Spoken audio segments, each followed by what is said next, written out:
마태복음 13장 1절부터 17절 말씀입니다. 그날 예수께서 집에서 나오셔서 바닷가에 앉으셨다. 많은 무리가 모여드니 예수께서는 배에 올라가서 앉으셨다. 무리는 모두 물가에 서 있었다. 예수께서 그들에게 비유로 여러 가지 일을 말씀하셨다. 그는 이렇게 말씀하셨다. 보아라, 씨를 뿌리는 사람이 씨를 뿌리러 나갔다. 그가 씨를 뿌리는데 덜어는 길가에 떨어지니 새들이 와서 그것을 쪼아 먹었다. 또 덜어는 흙이 많지 않은 돌짝밭에 떨어지니 흙이 깊지 않아서 싹은 곧 났지만 해가 뜨자 타버리고 뿌리가 없어서 말라버렸다. 또 덜어는 가시덤불에 떨어지니 가시덤불이 자라서 그 기운을 막았다. 그러나 덜어는 좋은 땅에 떨어져서 열매를 맺었는데 어떤 것은 100배가 되고 어떤 것은 60배가 되고 어떤 것은 30배가 되었다. 귀 있는 사람은 들어라. 제자들이 다가와서 예수께 말했다. 어찌하여 그들에게는 비유로 말씀하십니까? 예수께서 그들에게 대답하셨다. 너희에게는 하늘나라의 비밀을 아는 것을 허락해 주셨지만 다른 사람들에게는 그렇게 해주지 않으셨다. 가진 사람은 더 받아서 차고 남을 것이며 가지지 못한 사람은 가진 것마저 빼앗길 것이다. 내가 그들에게 비유로 말하는 이유는 그들이 보아도 보지 못하고 들어도 듣지도 못하고 깨닫지도 못하기 때문이다. 이사야의 예언이 그들에게서 이루어지는 것이다.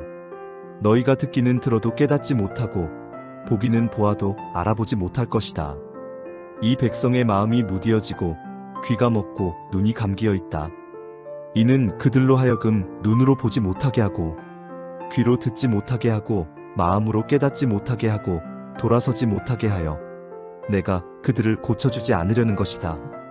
그러나 너희의 눈은 지금 보고 있으니 복이 있으며 너희의 귀는 지금 듣고 있으니 복이 있다. 그러므로 내가 진정으로 너희에게 말한다. 많은 예언자와 의인이 너희가 지금 보고 있는 것을 보고 싶어 하였으나 보지 못하였고 너희가 지금 듣고 있는 것을 듣고 싶어 하였으나 듣지 못하였다. 오늘 마태복음 13장에 보면 정말 교회를 다니면 빼놓을 수 없고 또 이미 알고 있을 가능성이 많은 대표적인 비유가 하나 등장합니다. 바로 씨 뿌리는 자의 비유입니다. 1절, 2절에 보니까 이렇게 되어 있습니다. 그날 예수께서 집에서 나오셔서 바닷가에 앉으셨다.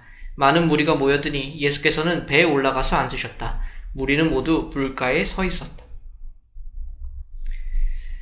예수님께서는 많은 무리들이 모여든 것을 보셨고 그래서 배 위에 오르셔서 해변가에서 사람들에게 가르치시는 것 같아요. 이때 등장한 비유가 씨 뿌리는 자의 비유였습니다. 그런데 오늘은 이 비유에 대해서 다루려고 하지는 않습니다.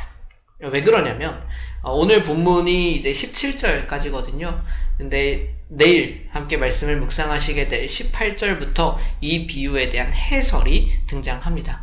그래서 아무래도 씨 뿌리는 자의 비유에 대한 말씀은 내일 그 말씀 영상을 보면서 나누는 게 더 좋겠다 하는 생각이 들고 오늘은 씨 뿌리는 자의 비유를 말씀하시고 나서 그 이후에 제자들에게 말씀하신 장면을 조금 주목해 보려고 합니다. 제자들이 예수님한테 물어보는 거예요. 이 10절 말씀입니다. 제자들이 다가와서 예수께 말했다. 어찌하여 그들에게는 비유로 말씀하십니까?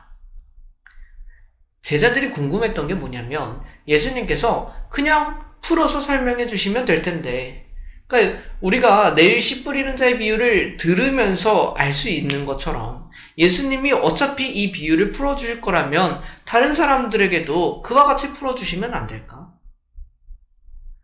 새가 그 씨앗을 먹고 도망가고 가시덤불에 가려져서 씨앗이 자라지 못하고 이렇게 이야기하시는 것보다 너희들의 세상적인 염려와 그런 것들이 있다면 그 믿음이 열매 맺지 못할 것이다 하면서 우리의 삶에 직접적으로 설명을 해주시면 되시는 게 아닐까라는 생각이 제자들에게 들었을 것 같습니다. 당연한 질문이죠. 예수님의 대답을 볼까요? 11절부터 13절까지를 한번 보겠습니다. 예수께서 그들에게 대답하셨다. 너희에게는 하늘나라의 비밀을 아는 것을 허락해 주셨지만 다른 사람들에게는 그렇게 해주지 않으셨다. 가진 사람은 더 받아서 차고 남을 것이며 가지지 못한 사람은 가진 것마저 빼앗길 것이다. 내가 그들에게 비유로 말하는 이유는 그들이 보아도 보지 못하고 들어도 듣지도 못하고 깨닫지도 못하기 때문이다. 다소 충격적인 말씀이 뒤에 따릅니다. 그 제자들의 질문에 대해서 예수님께서는 이렇게 대답하신 거예요. 그 사람들한테는 이것이 허락되지 않았다. 우리가 이 말씀을 근거로 보면 예수님께서는 또 하나님 아버지께서는 어떤 자들에게는 말씀을 열어서 보이시고 가르쳐 주시되 어떤 사람들한테는 그렇지 않기를 결단한 것으로 보입니다. 조심스러운 말이지만 이것이 하나님께서 하시는 일이십니다. 불공평해 보이나요? 아직은 그 판단을 우리가 조금은 미뤄봤으면 좋겠어요. 12절도 우리가 참 불공평해 보여.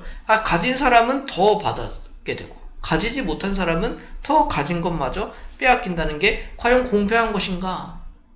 하나님은 이런 분이신가? 하나님은 빈부격차를 늘리시는 분이신가? 여러분, 그런 표현이 아니라요. 우리 이렇게 한번 생각을 해보죠. 운동을 하는 것을 예로 들어본다면 우리가 운동을 하면서 그것에 성취감을 느끼고 어떤 근육이 늘어나는 것을 경험하게 되고 또 그것으로 기쁨을 얻게 되면 우리는 아마 그것을 더 힘내서 하고 더 만족스러운 삶을 살기 시작할 겁니다. 그러나 내가 운동을 그렇게 규칙적으로 또 꾸준히 하지 않으면 지금의 상태가 머무는 게 아니라요, 점점 근육을 잃게 돼요. 이것은 자연적인 법칙입니다. 그러니까 하나님께서 이 격차를 조장하시는 것이 아니라 지금 이 세상을 살아가는 이 세상이 그렇게 움직이고 있다고요.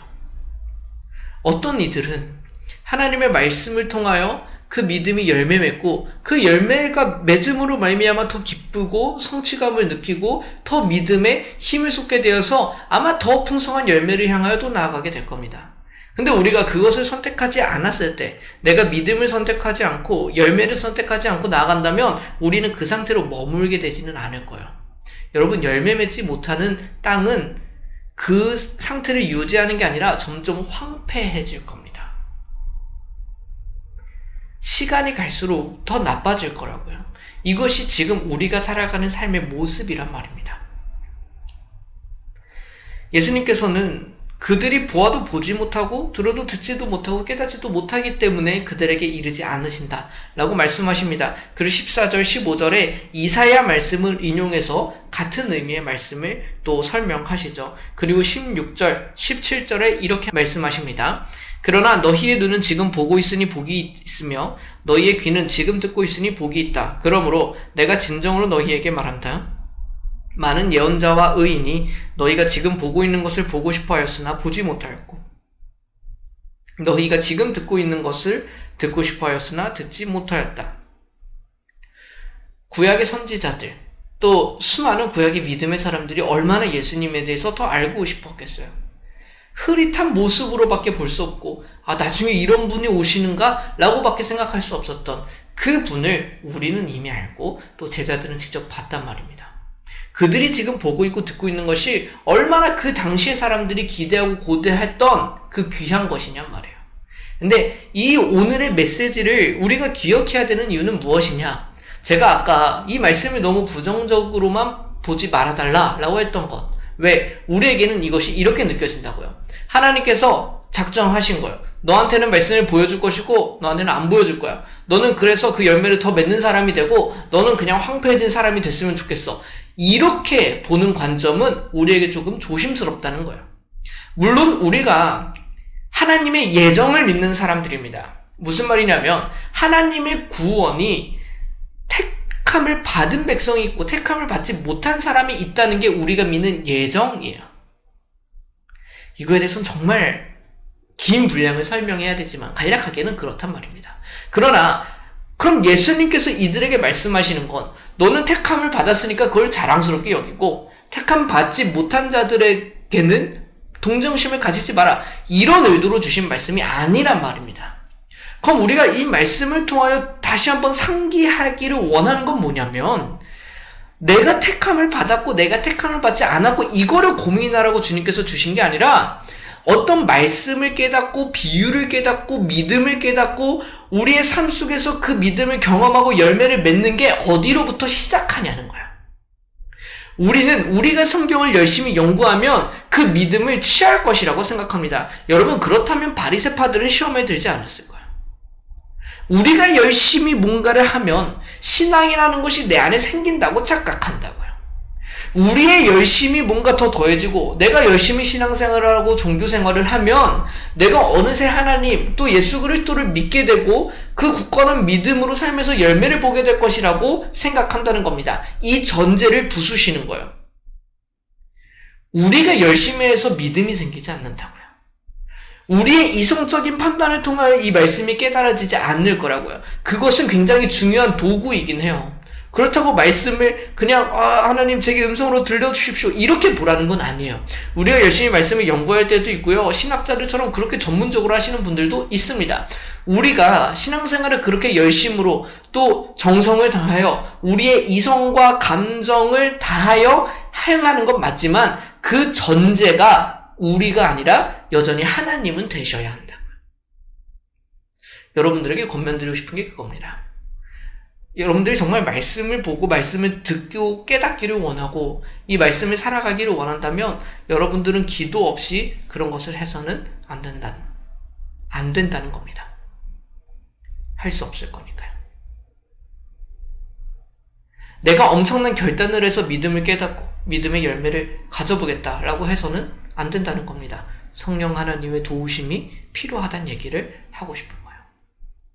하나님께서 우리에게 들을 만한 귀를 허락하시고 하나님께서 우리에게 볼 수 있는 눈을 허락하시고 우리에게 깨달을 수 있는 머리와 마음을 허락하지 않으시면 하나님께서 결국 먼저 열어 보이시고 부드럽게 하시는 과정이 없으시면 우리는 그 이후의 과정도 하지 못할 것임을 우리가 먼저 기억할 필요가 있다는 겁니다. 하나님의 도움 없이 우리의 신앙생활을 하려고 하지 않아야 합니다. 결국 하나님이 시작하시고 하나님이 도와주셔야만 합니다. 오늘 우리가 이것을 기억했으면 하는 거예요. 이 말씀을 통하여 누가 택함받았고 택함받지 않았냐를 따지는 게 아니라요. 이 말씀을 통하여 우리는 하나님을 바로 알고 바로 믿고 하나님의 말씀을 듣고 깨닫는 것이 어디서부터 시작되는지를 보는 거예요. 그 시작은 하나님이십니다. 그래서 우리는 그 모든 것을 할 때도 먼저 기도하고 하나님을 구하면서 나아가야 합니다. 하나님이 우리에게 볼 수 있고 깨달을 수 있고 들을 수 있게 해주셔야만 합니다. 이 순서를 잘 바로잡고 가는 우리가 됐으면 좋겠고 그래서 오늘 말씀 어떻게 살아가야 할까라는 그 고민도 고민만 하지 마시고 일단은 기도, 일단은 하나님께서 내게 지혜를 더하여 주시길, 하나님께서 내가 정말 깨달을 수 있게 해주시길, 하나님께서 내 삶에 가장 필요한 적용을 할 수 있는 그 은혜를 허락하시길 하나님을 먼저 구하며 나아가야 하겠고 그런 삶을 살아가시기를 간절히 소망합니다. 잠시 함께 기도하겠습니다. 하나님 아버지, 때로 우리는 우리의 열심에 앞설 때가 있습니다. 성경 열심히 읽고 교회 사역 열심히 하면 내가 신앙생활 잘하는 것이라고 착각할 때가 있습니다. 주님, 우리의 교만을 용서하여 주십시오. 우리의 믿음은 하나님으로부터 시작합니다. 하나님께서 보게 해주지 않으시고 하나님께서 듣게 해주시지 않으시고 하나님께서 깨닫는 지혜를 주시지 않으시면 저희들은 어떠한 것도 할 수 없습니다. 우리의 한계를 깨닫고 주님께 그것을 먼저 구하는 우리들이 되게 하여 주십시오. 그리하여 우리 삶의 어떠한 것뿐만이 아니라 말씀을 읽고 말씀을 깨닫고 말씀을 이해하고 말씀을 적용하고 그 말씀으로 살기를 결단하고 또 힘쓰는 그 모든 과정에서도 하나님이 늘 시작이 되게 하시고 하나님의 도움을 구하는 우리가 되게 하여 주셔서 어떠한 경우에도 우리 자신이 시작하고 내 능력과 지혜를 의지하는 것이 아니라 하나님으로부터 시작하고 하나님의 지혜를 힘입어 나아가는 우리가 되게 하여 주시옵소서. 정말로 주님께서 우리에게 보게 하시는 것을 보고 듣게 하시는 것을 듣고 깨닫게 하시는 것을 깨닫는 우리가 되기를 소망합니다. 그 주님의 도우심 아래 참된 믿음을 알아가고 성숙해가는 우리가 되기를 간절히 소원하며 예수 그리스도의 이름으로 기도드립니다. 아멘.